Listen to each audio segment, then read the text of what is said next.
Welcome to Inside Economics. I'm Mark Zandi, the chief economist of Moody's Analytics, and I'm joined by my two colleagues, Ryan Sweet. Ryan is director of real-time economics, and we'll be getting to the indicators shortly like we typically do. And also Chris Dorides. Chris is the deputy chief economist. Do you guys ever want a different title? Are you happy with those titles? Just ask. Yeah, it's better than Crypto King. So Crypto King, yeah, right. Much better. Yeah. And you, Ryan? You're handing out new titles? We always have debates about titles. It's kind of fun to think about titles. No big deal. Yeah. No, I'm good. Good. You're back from the beach, I see. I am back to reality. Yeah, very good. And but you never really escaped, right? You made all the podcasts, right? Oh, well, I'm not going to miss them for anything. But yeah, I did a little bit of work here and there, but doing work down the shore. There's that old saying, like a bad day on the golf course is a good day in the office. It's better than a good day in the office, but that all applies. That sounds like a 1950s slogan to me. Back in the day. What was I going to say? We are going to take a break for next week, though. We're not going to have a podcast for next Friday, which is that would be July 2nd, I guess. So just for the July 4th weekend, we're going to take the week off. Then we're going to come back the week after, and I do have a guest, Wayne Best. Wayne is the chief economist of Visa, and he's obviously has a lot of cool data based on usage of the Visa payment system and on consumers, and he'll be talking about that. And we'll talk about the consumer more broadly, obviously key driver of what's going on in the economy. So we'll look forward to that. This podcast, I thought we devoted to markets, their asset markets. They're red hot. I mean, as I'm speaking now, I think the stock market, the S&P 500, is at a new record high, and it seems like we've been hitting record highs daily. And of course, we've been talking about the sizzling housing market and house prices, and of course, crypto. We've had a lot of fun with that. That's back down, but it's still parabolic compared to where it was a couple of years ago. CRE price, commercial real estate values, commodity prices. Pick your asset. Prices are up. So I thought the big topic this week would be about asset markets.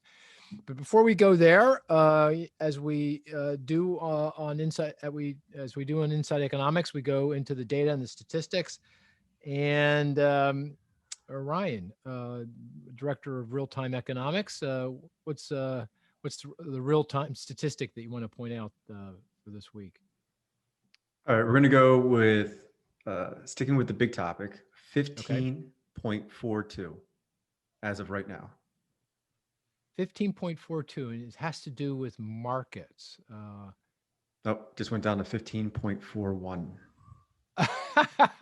This is real time. I'm telling you, I'm staring at it. It is real time. This is a good hint. I know. That's a financial market. Mm-hmm.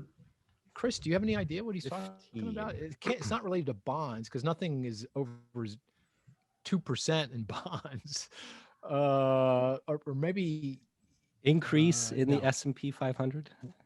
No, it's down a lot over the last 5 to 10 business days. It's below its historical average of 19 and a half. 19 and a half. Oh boy. Any ideas, Chris? Can you give us another hint that won't give it away? It's in the U.S. macro. It's not a commodity, is it? Is it commodity?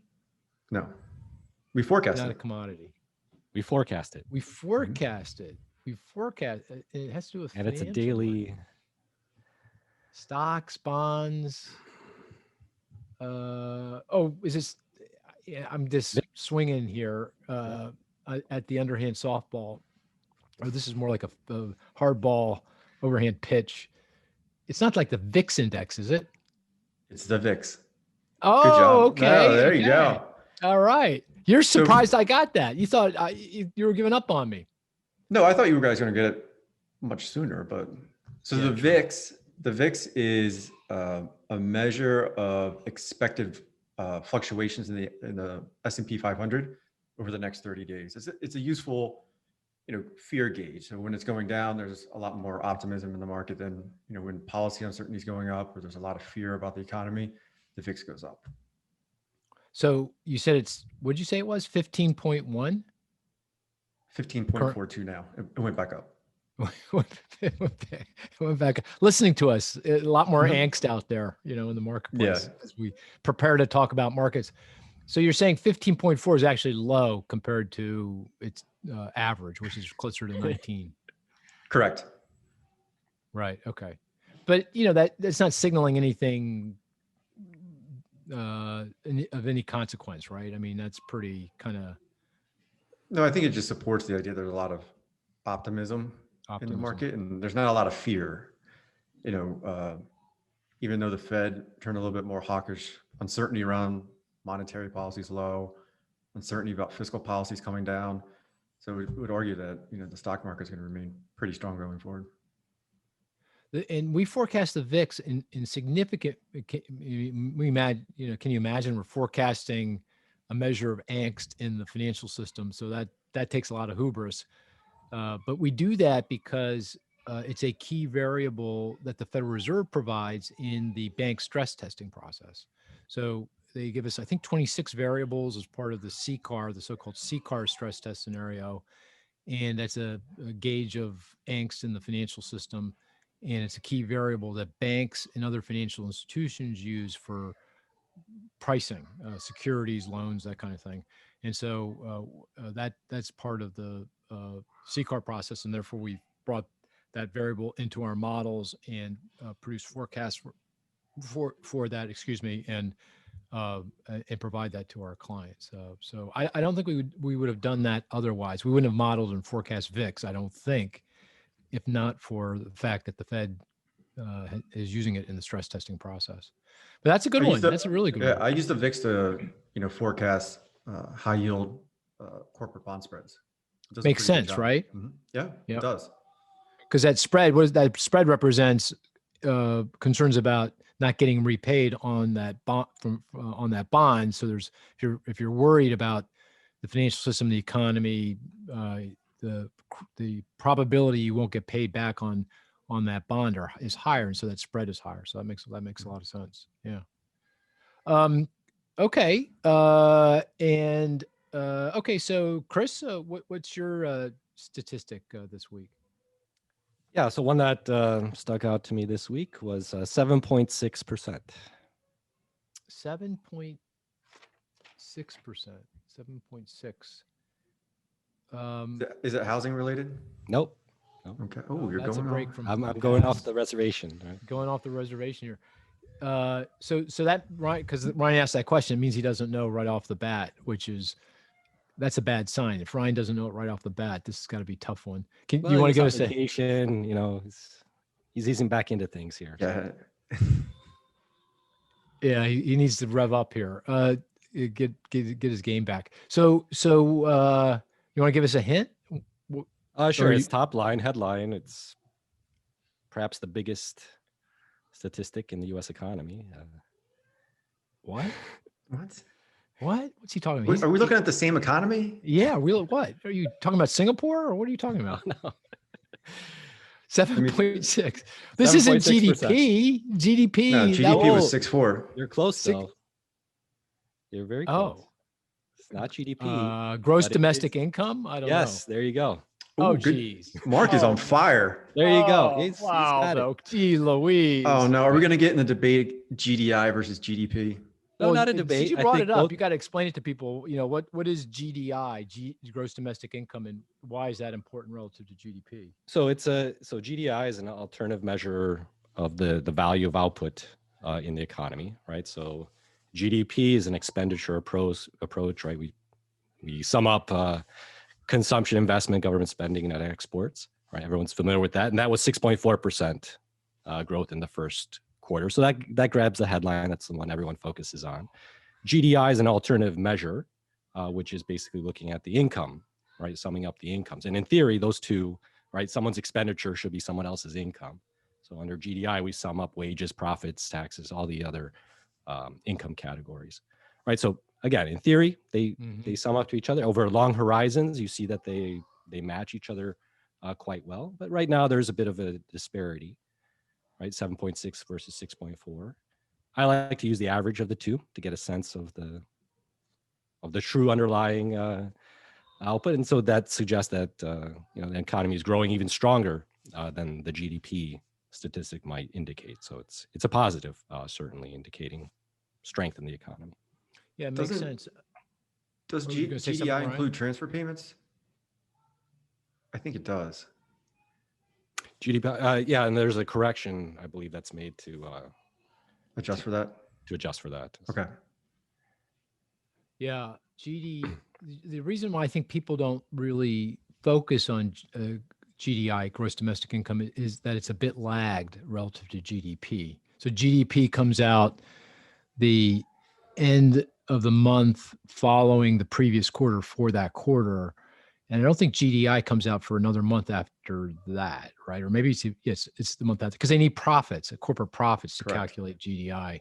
And that's just a little bit, that comes from tax returns, and it just takes a little bit of time to get all that data together. So it's lagged a little bit. But I think you're right. There was a fair amount of research around this in the Obama administration. I think the Council of Economic Advisors came to the conclusion that a better measure of the health of the economy was exactly what you're doing, a equal weighted average of GDP and GDI.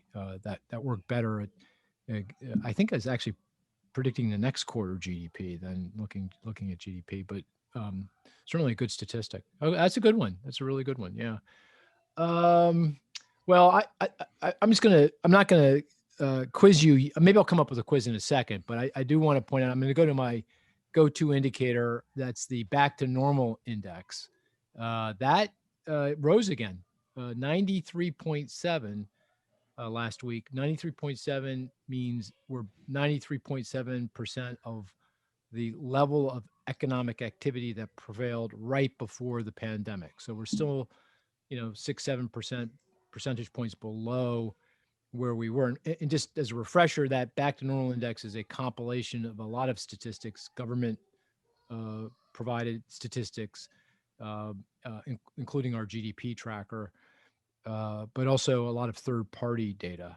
And I think we now have half a dozen states that are back to normal by that index. Florida being the largest. It's completely recovered, what it lost during the pandemic and then some. And the states that continue to lag are New York, not surprisingly, that got hit really hard by the pandemic, and Illinois. And I think they're now at 82, 83%. So still a ways to go here, but clearly making a lot of progress. So good news on that front. Is there a major driver in the index? Is it mobility? That's been driving that up. Yeah. I haven't looked at this I don't know what drove it up this past week. I haven't had a chance to dig into it. But pretty much everything is kind of pointing up. I think recently the amount of people going through TSA checkpoints has really picked up quite a bit. That's an indicator that we include in that back to normal index. We're still TSA checkpoints. People going through TSA checkpoints still isn't back to pre-pandemic levels, but it's getting there pretty fast. I think seated diners, we get the data from Open Table, and that measures the number of people who are making reservations to go to restaurants. That's come back quite a bit in the last, couple, 3 months as we've reopened, and I think that's adding to it. In our own business confidence index, we have a survey that we conduct every week. That's been slowly but steadily improving, and it's now at a place that's consistent with an economy that's global economy that's expanding. I think that's also been a contributor to to getting back to normal. So that's all good. This is an easy one. I'm sure you're going to get it right away, but I'm just going to say, because this is an important one, 2.35%. Inflation expectations. Yeah, exactly. 2.35%. That's our inflation expectations pulse index, which is a combination of a bunch of different measures of inflation expectations. And that's for the consumer expenditure deflator. And at 2.35%, that's just that's above the Fed's target of 2%, long run through the cycle target of 2%.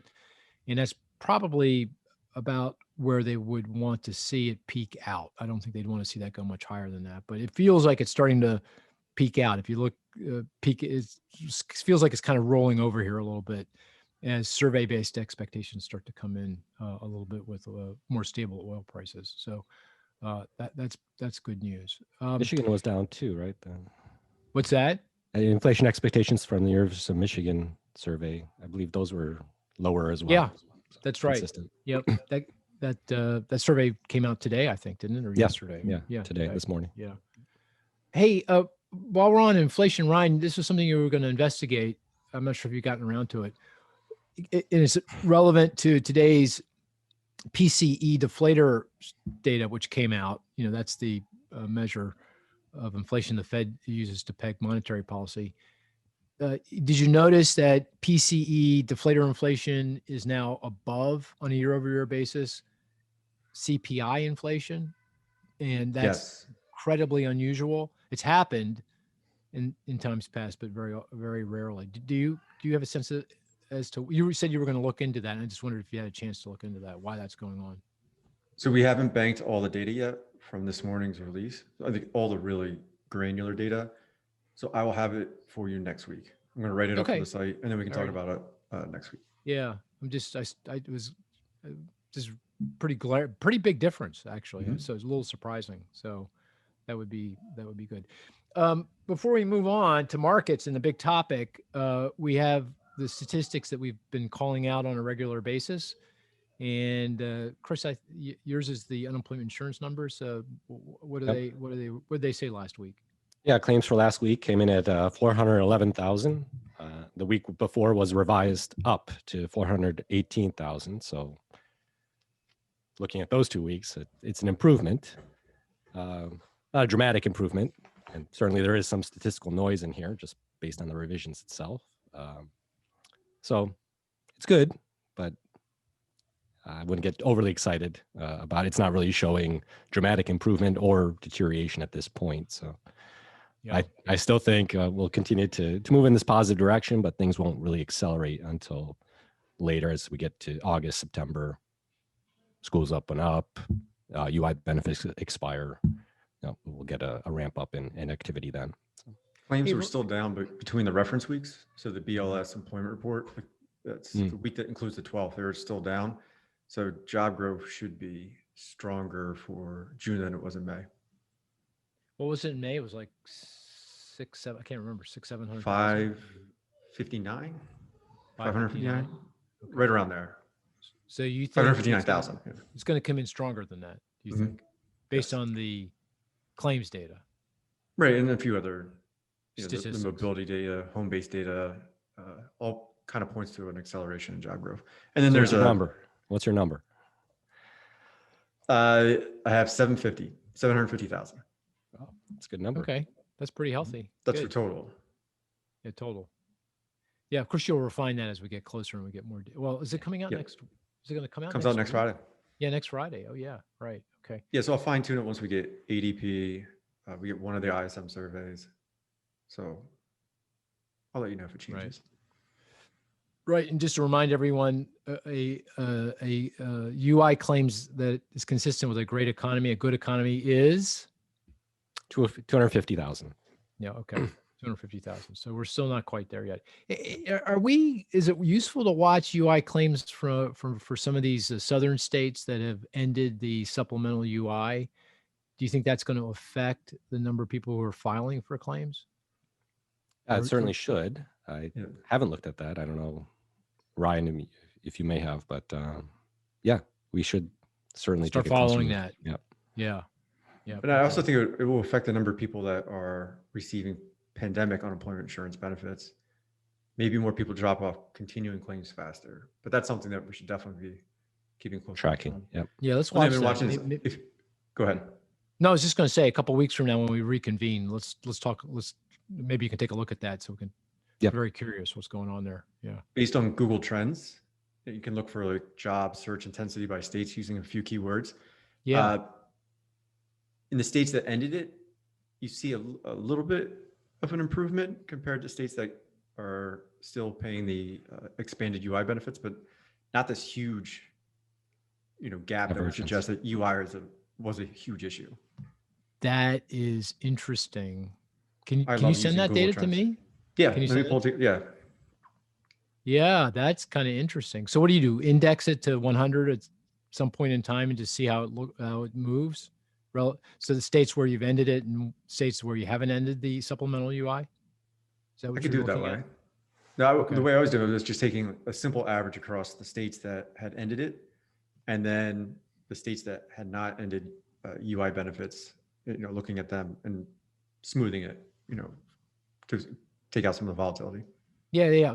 Let's take a look at that. That's interesting. Very interesting. And Ryan, your statistic, I always forget it. What was it? It's the 10-year treasury. Oh, the 10-year. Well, how can I forget that? I mean, all right, It's the why most don't you hold important on one. to that? Because we're going to come back to markets in a Yeah, second. yeah. And we might as well just start with that because that is kind of the Rosetta Stone for understanding to a large degree what's going on in markets, I think. Yeah. And my statistic was copper prices, and it I just looked before we started the podcast, $4.30, maybe a little shy of that per pound, and that's up a little bit from last week, but still below the peak which we achieved back in early May for $4.75. And just for context, if you're over $4 a pound, that's consistent with an economy that's global economy that's doing well, and there are significant inflationary pressures. Anything around 3, that's kind of typical. Anything below 2, that's consistent with an economy that's really struggling. So we're still seeing a lot of inflationary pressures out there related to the restarting of the economy, the global economy from the pandemic. So keep watching that one. Okay, so anything else on the statistics that you want to bring up before we move on to the big topic and markets? Anything out there you want to call out I was a little surprised that you picked inflation expectations. as my indicator? Yeah, I thought you were going to go with minus 20%. Minus 20%. That statistic really did stand out this week. I think it was last Friday. I had not one, but 2 clients bring up minus 20% to me this week. What are you guys talking about? Chris, Oh, look at him! Look at him! Look at him! I see. I don't see. Are we, hold on, wait a second. Are we talking about my interview that was on CNBC regarding the possibility of a correction, a stock market correction? Is that what you're talking about? I believe the headline was Zandi says beginning of a correction is underway. See, that's just. I don't think possibility was in there. It was yeah, pretty certain. There's this old I guess adage is the right word, but sound piece of advice: never forecast something and the date at the same time. So, and I did not do that. I did not violate that principle, but I guess they took license, and I said I don't know when the correction is going to occur, tomorrow, or whether it's already started, next week, next quarter, but this market is getting highly valued and is very vulnerable to a significant correction. And we will come back to that because, as the market keeps going higher, the more I believe that, the stronger my confidence in that perspective. But thank you for calling that out. That was very kind of you. I really appreciate that. Anytime. When did that interview occur? Was it after you left the Sixers game? Oh, wait. Could have fed into your pessimism. Friday? Was that last Friday? When was the Sixers game? I can't remember. You were there. It might have been last Friday. Yeah. I think it was last Friday. Yeah. That was game 7. That was a bad day, actually. The Sixers lost game 7 to who did they lose to? Oh, Atlanta. Yeah. But my son and I went. We had great seats. We had very good seats. Yeah. We had a lot of fun. And I hadn't been to a ball game in I don't know, at least a year and a half, a long time. So it really felt good to be with lots of people screaming and yelling and having a lot of fun. But disappointing ending. I know you weren't upset by that though, Ryan. As a Celtics fan, I was very happy with the result. Really? I mean, that's weird because I kind of root for Boston when the Sixers lose because we're arch rivals, and I always like to see. But you have a very different attitude. It's kind of anyone who's not Boston, you have a problem with. No, no. I root for anyone that plays the Yankees. Uh, no, I don't. I'm not anti-Philadelphia sports. I think Boston and Philadelphia sports fans just don't see eye to eye on things. That's true. That's definitely true. I rooted for the Phillies when they were in the World Series. If the Sixers made it to the championship, I would have rooted for them to win. Yeah. Well, you notice Chris doesn't even enter into this conversation because all he cares about is that bocce ball thing. Oh, we got the Euros going on. Come on. Oh, that's true. They are. I haven't watched any of that. I know Ben's a big fan of that. Ben's our sound guy. Yeah, but Chris, are you a MLS fan? No, not really. Never really got into it. Yeah. Still time though. My son is young. So. He'll play. Okay, let's talk about the markets, and let's go right to the bond market. So when the kind of the frame here is markets are hot. When I say markets, I mean asset markets, and asset markets that includes the bond market. We'll start there. The stock market, real estate markets, both housing and commercial real estate, commodity markets, crypto market. Anything that you can turn into cold hard cash, we'll call an asset in an asset market. You can use it to pay down any debt. That's an asset. So let's start with the bond market and the kind of the benchmark, and that's the 10-year treasury bond, the treasury yield. And that's still sitting at I don't know. Is it 1.5%? I think it is, right? It's been up and down a little bit, but I think we're still. Yeah, today it's up 4 basis points to 1.53%. Right. 1.53%. Okay. So, we've been down this path a few times in these podcasts. Any thoughts on to what's going on there, and why we're kind of? How long have we been at 1.5 now, or roughly 1.5? It's been at least several. It's like all year, right? Yeah. Is it pretty much all year? Yeah. Yeah, since the beginning of the year. It's a very tight range. The 10-year's been trading in. Here, this is when I talk about this. This is how I talk about it. I'm curious what you guys think about this frame. So I say to understand where interest rates are headed, take the 10-year treasury yield, decompose it into inflation expectations, and then the real yield. The real yield is simply 10-year treasury yields, the nominal 10-year treasury yield, less inflation expectations. And inflation expectations, well, as we discussed earlier, they've normalized, they've risen. Based on CPI inflation expectations, we're now sitting somewhere just south of 2.5%, which is kind of at the high end of the range that the Fed would probably feel comfortable with, consistent with that PCE inflation expectations numbers of 2.35% we were just talking about. So that seems like that is roughly where you'd expect it. Probably wouldn't argue that would go much higher. If it did, then something's going off the rails. But that leaves the real yield, the nominal at 1.5, inflation expectations at 2.5. That means the real yield is like negative 1%. Yeah. And that doesn't seem to make any sense in the context of the economy that we're seeing, this very strong growth with lots of jobs, unemployment coming in. Everyone's general view that we're going back to full employment soon by the end of 2022, certainly no later than the start of 2023.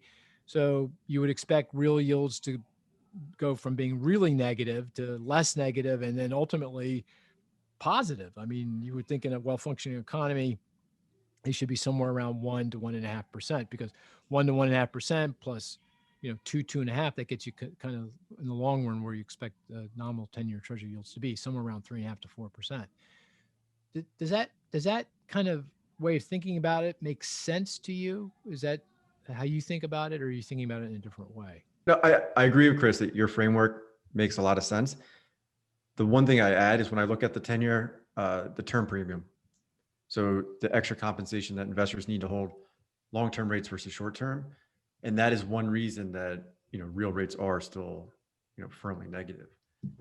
So the term premiums negative because of QE and things like that. Yeah, but Ryan, you can, as you're suggesting, you can decompose that real yield, that -1%, Oh yeah, right.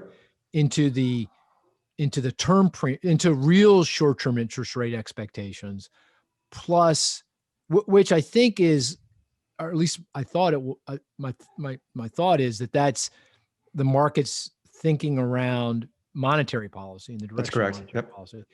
And then the term premium is the compensation investors get for investing in a long-term bond compared to a short-term bond, because presumably there's more uncertainty, more risk, and therefore you should get some compensation for that.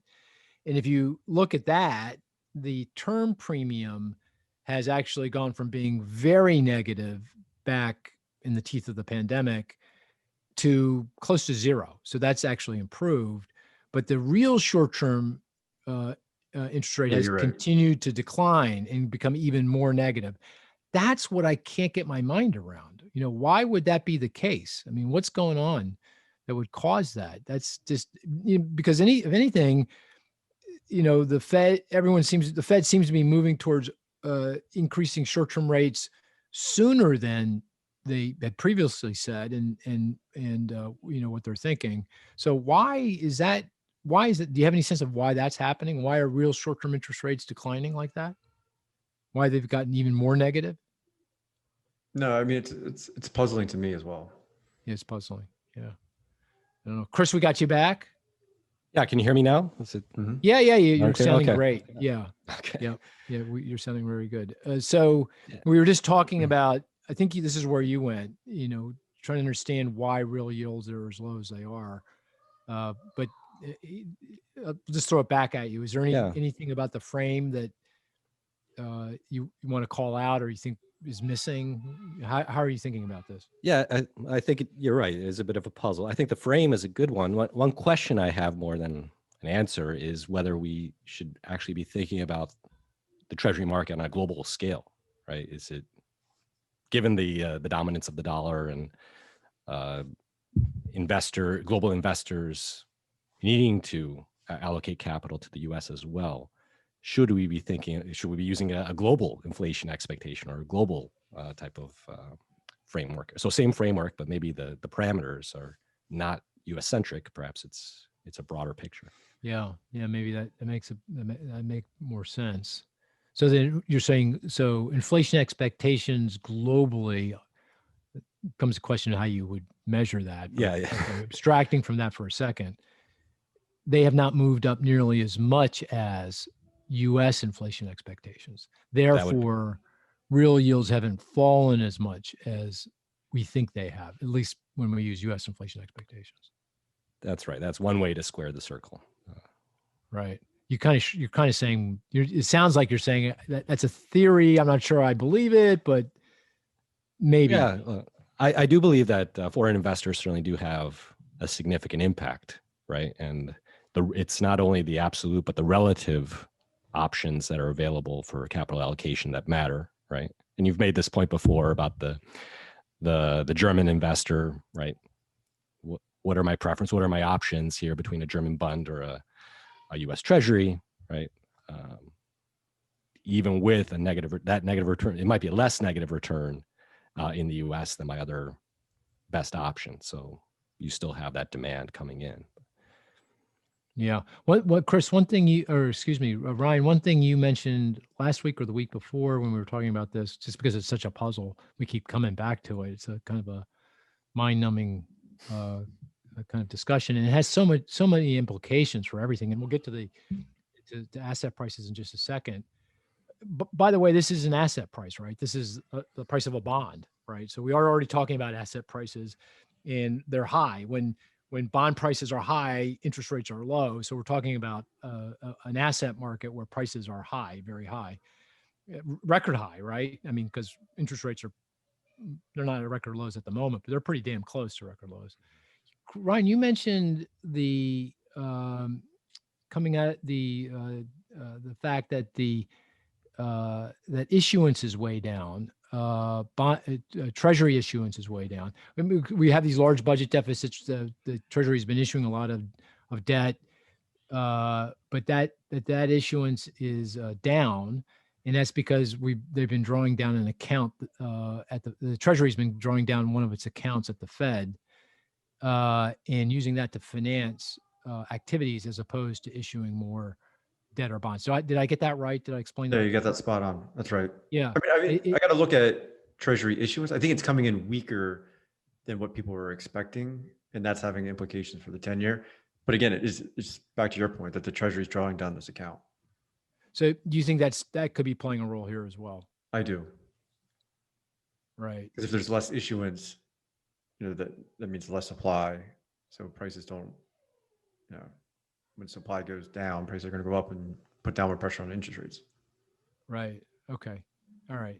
And when we decompose the real yield into real short-term interest rates and the term premium, what's the residual there? Is it the term premium that we back out? It's the We we back out the calculate the expected- term premium, We calculate the term premium. right? And then it's the real short-term interest rate that's the residual. That Correct. that's the difference between all the stuff we know and what's left over. Okay. Right. And I tried it both ways when we did it. And then we settled on using the methodology from the Federal Reserve on estimating the term premium. And it seemed like the residual for the expected path of the real Fed funds rate made much more sense under that, using that as a residual than trying to estimate it. Okay. I know we're getting really into the weeds and we've probably lost some of the listeners, so we'll move on, but that's an interesting point. Okay. So when I think about asset prices more broadly, you hear that echo now? No? I Got a hear lot of it. technical issues going on. I'll keep going. Hopefully it goes away. Interest rates are a key factor driving the prices for all assets, right? Because kind of the way I think about asset prices, the value of an asset is equal to the stream of returns on that asset. If it's a stock, it's corporate earnings. If it's a home, it's rent payments. If it's commercial real estate, it's rent payments. It's that future stream of returns on a present value basis. So what's that stream of future returns equal to today? And of course, that present value, what it's worth today, is dependent on the interest rate. So if the general interest rate is lower, that, in all else being equal, that drives up the price of all assets. The value of corporate earnings in the future are worth a lot more if interest rates are very low. The value of that future stream of rents is worth a lot more if interest rates are low. So if you have low interest rates, that causes prices to move higher across the board. And in the case of the housing market, as we discussed, if interest rates are very, very low, that also juices up demand for, in the case, housing, and that bumps up against fixed supply or relatively fixed supply, and you get this significant increase in prices. So there's lots of different ways low interest rates help to support asset prices. And to some degree, and Ryan, maybe you can explain this, that's sort of by design, right? I mean, that's one reason why the Fed lowers interest rates in a tough time. It's an effort to get asset prices higher. Is that correct? Yeah, that's one of the monetary policy transmission mechanisms. How the Fed can try to either speed up the economy or slow it down is through asset prices. And their primary lever to affect asset prices used to be, and it still is, the Fed funds rate.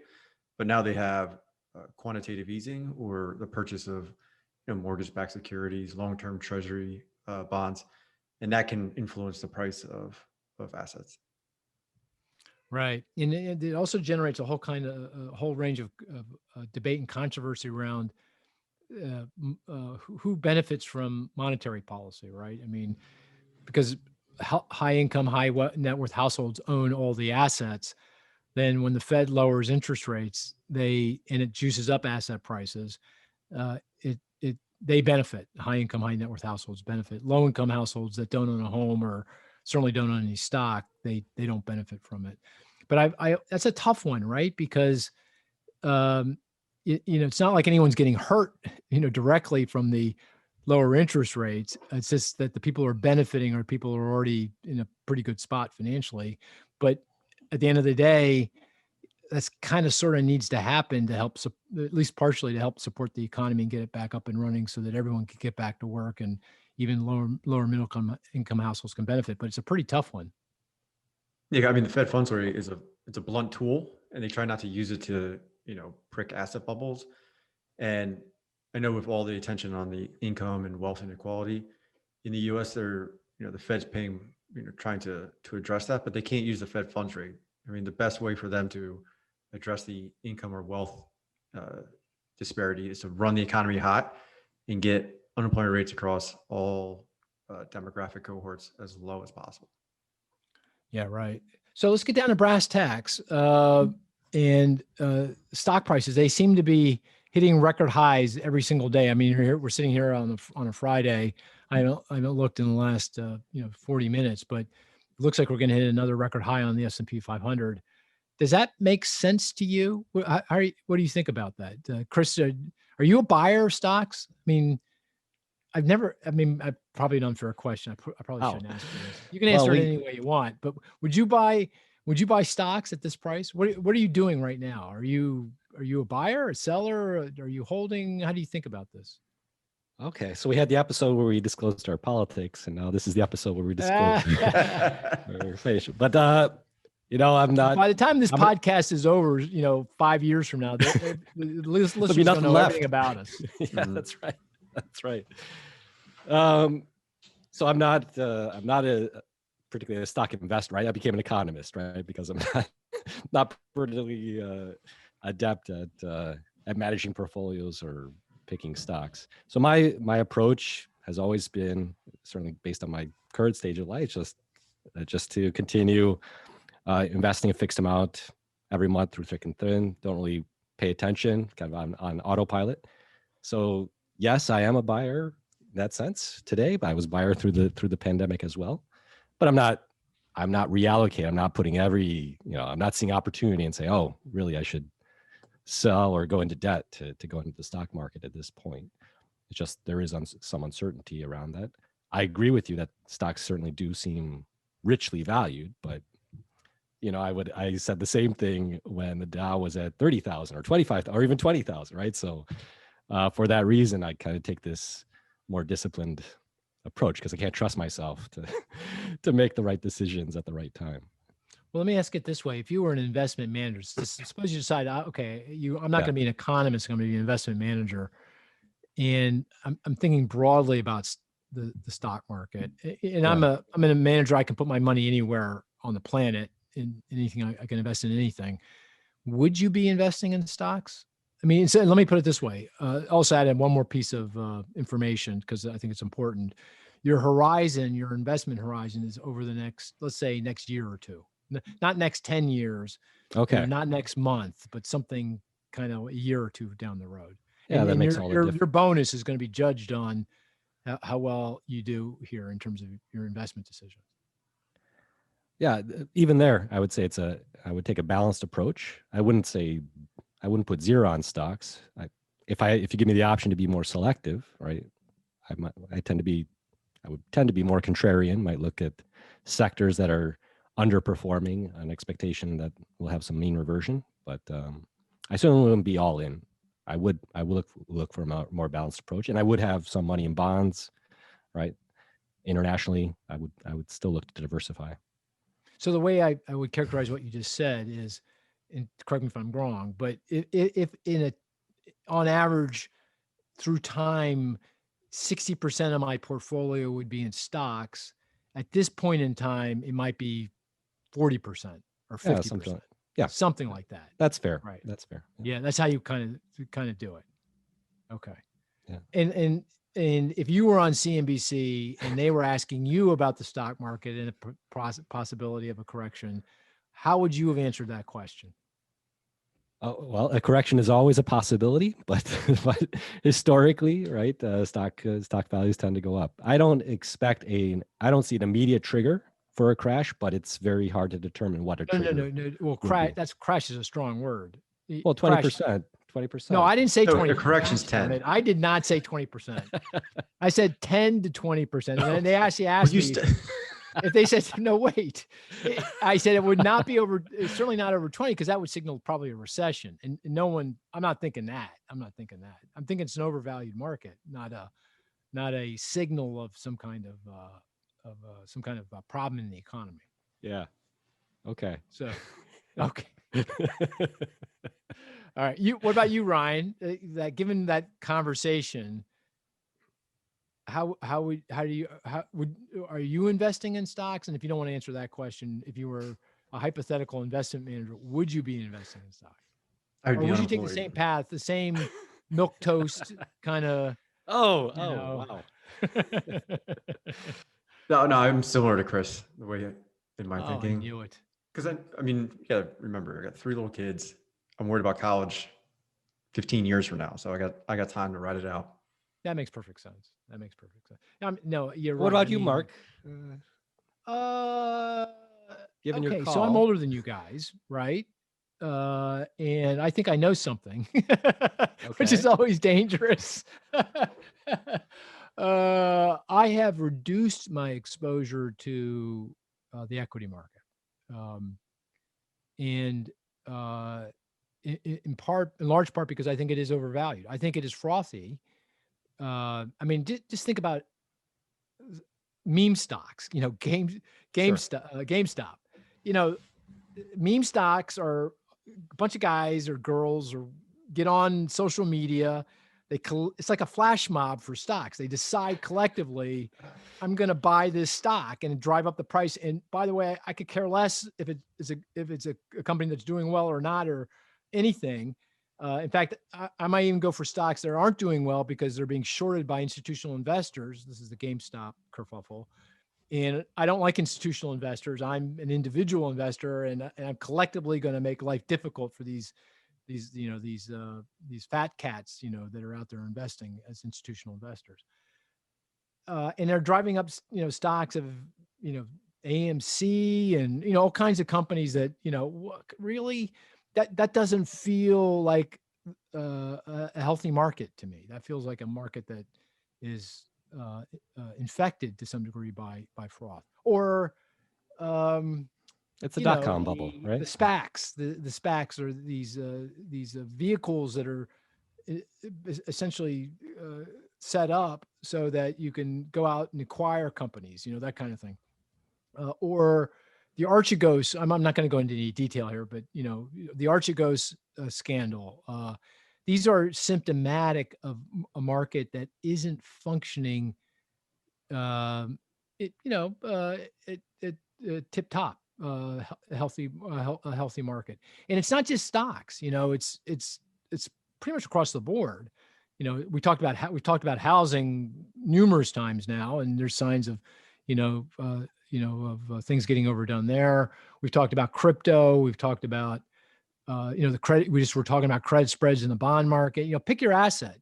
So it just feels like markets are frothy. Now, that doesn't mean they can't go higher. In fact, odds are pretty high they're going to go higher, because when you're in that kind of a frothy market, that means that sentiment is taken over, and sentiment can run for a while, either on the upside or the downside. Right now, we're on the upside, and that can carry markets a lot higher. And that's why I kind of said earlier, and I'll repeat it. Every day the market goes up from here, the more confident I get in my statement that there's going to be a correction, because the further it's getting away from kind of the underlying fundamentals, the present value of future corporate earnings. We're moving away from that. So it becomes more vulnerable. And you ask, well, what's the catalyst for that change? I'll tell you what the catalyst: rising interest rates.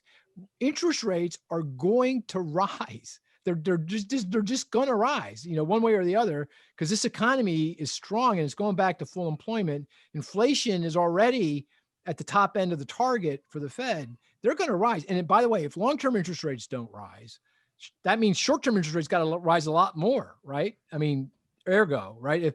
Because if the economy is hot and growing very strongly, and long-term rates are depressed because of foreign buying, because things are bad overseas, well, well, what's going to cause the economy to slow down? I mean, what are we, what's the mechanism for that to happen?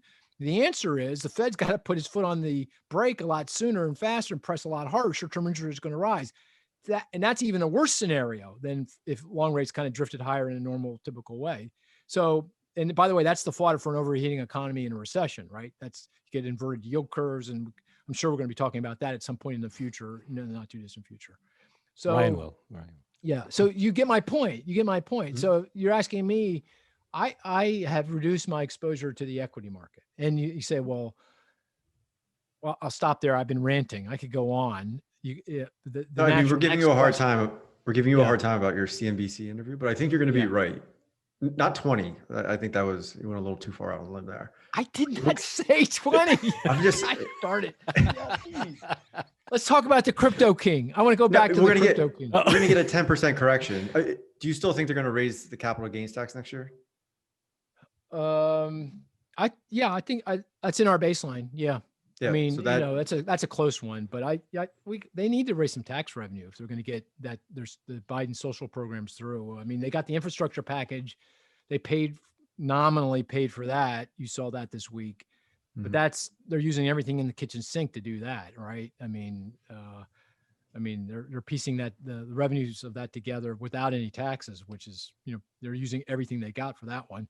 So if they want to pay for any of the social program, that they're going to put forward, they need some kind of tax increase, and that's got to come from corporations, and that's got to come from high income households, and that's got to be capital gains, or so if we get some that, variant of that. If we get that, that's going to trigger a correction in the fourth quarter. Yeah. If not that, you have a debt ceiling fight that's coming up. That's going to be nasty, and you also have the Fed that's going to announce their tapering plans. So all that stuff kind of argues for a quick 10%. 5-10% decline in the stock market. So what's the alternative? Oh, okay. See that? So so Ryan, I'm at 10 to 20, and let's say before the end of the year, because again, I don't know if it's next week, next month, next quarter, but by the end of the year, because by the end of the year, I think that's when it's going to become clear interest rates are headed higher. So by the end of the year, I would say, and this is what I said on CNBC, 10 to 20% decline. And Ryan is now saying, I'm not putting words in your mouth. You're saying 5 to 10? 10 to 12. Oh, 10 to 12. Okay. All right. Okay. 10 to 12. And then Chris is saying, what are you saying, Chris? I would say 5 to 10. You would? Down? Yeah. Oh. Okay, fine. Modest. Okay. All right. Very good. If we're getting a tax hike, right, then certainly it has to have some effect, right? Well, yeah, I mean, you're attaching some probability to a tax hike. Right. I mean, we don't know for sure, but some probability. Yeah. So you're saying there's a better than even odds that. So this is what we're saying. I'm saying there's better than even odds before the end of the year we get a 10 to 20% correction in the S&P 500. Ryan is saying 10 to 12.15678%, and Chris is saying 5 to 10. Yeah. You're taking the under. Okay. Fair enough. Which means stocks will be up 15 to 20% since we're all going in. No, I know. But that just means that there's a higher probability that in the next 6 months it's going to fall, and it's going to fall even more. Yep. It's going to fall even more. Kind of like the housing market. Okay, so where have you reallocated to that market? See, that was the question you needed to ask, and I was going to go there, but I was ranting. I felt like I was going on too long. Dogecoin? Huh? What was that crypto king? What's that new thing? Like the dog coin, whatever that. Have you heard about this? I think it's Dogecoin. Doge? Or something. Yeah. Doggy coin. Yeah. So where do I put the money? I put it into two places. One is just straight up cash. My cash position continues to rise. I'm definitely not putting it into bonds, just given the discussion just given my rant. And rental real estate into help investing in investments in single family properties in urban centers, properties that have been vacant for, probably since soon after World War II in Philadelphia, renovating those properties and then renting those properties. because this goes to all our discussions about the rental market and the housing market, how undersupplied it is, and how the housing stock we need more housing stock, and so consistent with that perspective and that view. So that's what I've been doing. Yeah. Now, one thing that the listener may be wondering about, he goes, well, why are you guys talking about asset prices anyway? You're not investment managers, so why do you have a view on this? I've got my opinion. Do you guys have a view on why we're talking about this? Why are we focused on asset prices? I mean, why do we care about asset prices? It certainly Didn't we affects the real learn from the- economy, right? Yeah, go ahead, Chris. I was going to say it does affect the real economy, right? The households, certainly high net worth households in particular, have a lot of exposure, and if their nest eggs are hit, their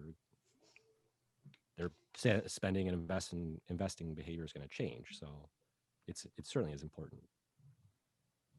And don't you think the Great Recession and the financial crisis taught us that our standard macro models pre-crisis didn't really do a good job of incorporating financial market conditions and its interaction with the real economy? So Yeah, that's why I think we pay a lot more attention now than we did 2005, 2006. Yeah, exactly. And of course, the Federal Reserve has asset prices in its reaction function, right? When I say reaction function, these are the variables they look at when trying to decide monetary policy. Number one, the job market. Are we back to full employment? Number two, inflation expectations. Number three, what they call financial conditions. And that's a euphemism for asset prices, what's going on in asset markets. Just to round it out, they also talk about global conditions as well. But so asset prices matter to the setting of monetary policy, determines the wealth of consumers and therefore their willingness and ability to go out and spend. It affects the financial system and financial institutions because they invest in bonds and stocks and everything else. And depending on what those prices are, that determines, their financial condition and their ability to extend out credit. And so we spent a lot of time actually modeling it. Now I generally do not talk about asset prices except when I feel like they're not consistent with kind of underlying fundamentals and therefore pose a risk, to the economy. Right now, prices are high relative to the fundamentals, and therefore there's a risk that we get a correction, and that could change the contours of our forecast. Then there are times, when asset prices are low, relative to fundamentals, and I talk about that. I'll talk about asset prices then because that means that prices will rise more quickly, and that could help be a positive support to economic growth. So I generally my philosophy is not to talk as an economist about asset prices, stock values, bond values, real estate values, unless they're out of whack, unless they're not consistent with underlying fundamentals, and they're not. And in our modeling, that's exactly how we model it, right? So here's what the price of this asset should be: stocks, bonds, real estate, given fundamentals, given corporate earnings, given rents, given the stream of future returns and interest rate expectations. And here's the actual price relative to the fundamentals, and our models will take the actual price back to those fundamental values to so-called equilibrium over some period of time, and that's built into our forecast as well. So it's a very important element of our modeling and of our economic forecasting. So if we did last question. Go ahead. If we did get a 20% correction, are you anticipating that we would be in recession as a result? No, obviously 10, 20%, I picked those for a reason because it's kind of a rule of thumb. 10% is typically thought of as a garden variety correction in the stock market. We've had many of those, and they don't necessarily mean anything for the economy, right? It's just a correction. Markets have gone high very fast, and they're just coming back in. 20%, that's consistent with a so-called bear market. Although we've had a number of times recently where we've gone down 20 and we come right back. So it doesn't feel much like a bear market per se, but anything more than 20 though, that to me is the market is signaling that something is wrong with the fundamentals. The economy is weakening. It's going to go into recession. Corporate earnings are going to suffer. the economy is weakening, it's going into recession. That's going to hurt, rents and CRE, commercial real estate values or housing values.